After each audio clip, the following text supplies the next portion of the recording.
Welcome to SH English Documentary. Today, we're stepping way back in time to investigate the massive scale of an ancient intellectual empire. We're looking at a place that wasn't just a collection of buildings, but a monumental beacon of human understanding. Seriously, prepare to be amazed as we explore the towering heights of ancient academia, examining a site that somehow managed to echo through history despite facing literally unimaginable destruction. We're unpacking the incredible story of Nalanda, diving directly into the historical sources to uncover its epic rise, its devastating physical ruin, and its completely astonishing survival in the realm of Indias. Let's get right into it.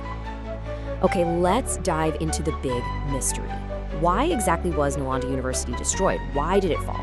It's a historical puzzle that has fascinated scholars for generations. When you have an institution of such immense, undeniable global prestige, its eventual ruin always begs the question of what exactly went wrong.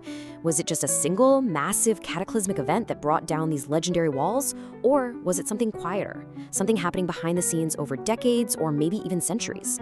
We're going to use the historical sources we have today to act as historical detectives, peeling back the layers to uncover the true cause of its ruin. Part 1. An ancient intellectual empire. So to truly grasp the sheer tragedy of its fall, we first have to establish what exactly was lost. Imagine an educational colossus standing proudly in ancient India, long before the famous universities of Europe were even a thought. Dating all the way back to the 5th century, Nalanda was brought to life by the mighty Gupta dynasty. And listen, this wasn't just some temporary gathering of scholars, no way. This was a deeply rooted, heavily supported establishment backed by literally one of the most powerful empires of the ancient world. The sheer antiquity of Nalanda is just staggering when you consider the level of advanced academic infrastructure they were building back then. And it wasn't just a local school for the elite either. It was a globally prestigious international center for higher learning, a true global magnet. The sources tell us it attracted students from across the entirety of Asia. But hey, getting in, definitely not a walk in the park. Nalanda was renowned for its famously rigorous admission standards. They were essentially filtering for the brightest, most dedicated minds of the era, creating this insanely intense, brilliant community of international scholars all gathered together in one place. Part 2. The legendary global curriculum.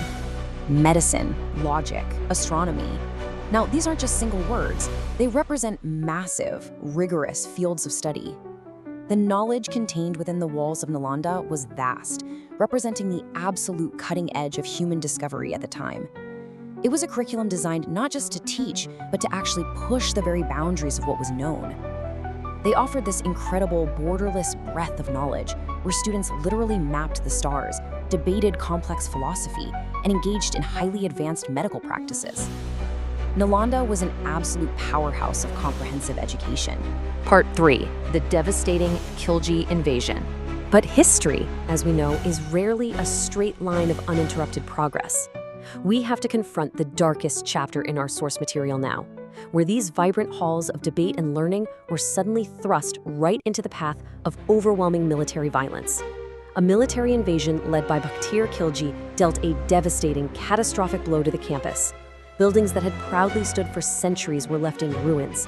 And perhaps most tragically of all, Nalanda's legendary library, a massive, irreplaceable repository of centuries of gathered human knowledge, suffered immensely, with countless precious texts lost forever. It was a violent, heartbreaking shock to the heart of the intellectual world. Part 4. The true gradual decline. Now, here's where historians urge us to look a little closer. When we pivot back to our central question of why Nalanda truly fell, a fascinating nuance emerges from the historical record. On one hand, sure, we have the military invasion, that sudden violent end that usually dominates popular myth. But on the other hand, historians point to a much quieter, gradual decline. The invasion was a shattering event, absolutely, but it was striking an institution that was already quietly fracturing from within. It's a hugely important lesson in history. The most visible catastrophic event isn't always the sole cause of an empire's fall. You see, the foundation was actually cracking long before the invaders ever arrived. Universities of this massive scale require immense resources. And as political climates shifted over the centuries, that absolutely crucial royal patronage, the funding and protection from ruling elites, well, it began to dry up. Think back to the mighty Gupta dynasty that initially breathed life into these halls. That level of backing simply didn't last forever. These slow-moving political factors gradually starved the university of the critical support it desperately needed to survive, weakening it fundamentally from the inside out. Part 5, an enduring global legacy. But guys, this story does not end in the ruins. Despite the loss of royal funding, the shifting politics, and the devastating physical destruction of its buildings, the essence of Nalanda absolutely refused to die. The physical campus was gone, sure, but the ideas were already moving. Much of Nalanda's intellectual legacy survived because fleeing scholars bravely carried precious manuscripts right out of the wreckage. They traveled vast distances, transplanting these invaluable texts to Tibet and across East Asia. The rigorous logic, the advanced medicine, the astronomy, it didn't burn. It took root in entirely new cultures and continued to influence the world. Today, Nalanda is officially recognized as a UNESCO World Heritage Landmark. And honestly, this isn't just some fancy label. It's a global acknowledgement of what this site truly represents. It symbolizes the enduring power of knowledge over conflict. You can destroy the buildings, but as Nalanda proves time and time again, you cannot destroy a profound intellectual legacy once it has been shared with the world. It leaves us with a really profound question. What ideas being quietly cultivated today will outlast us for centuries to come? If you enjoyed this video, please give it a like. And if you'd like to stay connected with us and be the first to watch our latest videos, make sure to subscribe to our channel and turn on the notification bell.